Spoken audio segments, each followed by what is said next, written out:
Volám sa Katarína Mikulová, som z Liptovského Mikuláša, mám teraz 21 rokov a robím dobrovoľničku v kultúrnom komunitnom priestore Hory Doly. V rámci dobrovoľníctva som sa venujem marketingu a nastavovaniu nejakej stratégie a hodnôt tohto priestoru. Organizovali sme ako pravidelne výmeny oblečenia, swapy oblečenia, potom sme mali aj nový koncept swapy kníh.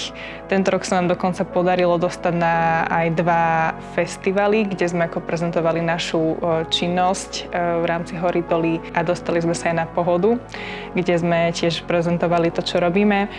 Snažíme sa robiť vlastne väčšinou také podujatia zamerané na tú komunitu, napríklad rôzne workshopy, rôzne prednášky. Tento priestor je podľa mňa skvelý, lebo je naozaj veľmi rešpektujúci ku všetkým, dáva naozaj priestor sa tu realizovať, či už pre dobrovoľníkov alebo pre okolie, ktoré tu chce niečo priniesť.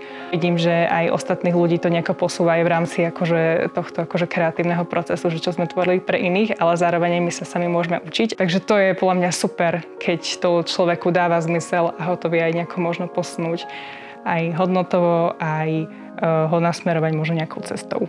Každá jedna činnosť, ktorej vlastne sa venujete v rámci dobrovoľníctva, vie niečomu prispieť, hej, či už niekomu vyčerí naozaj ten úsmev na tvári, alebo pomôže nejakej dobrej veci.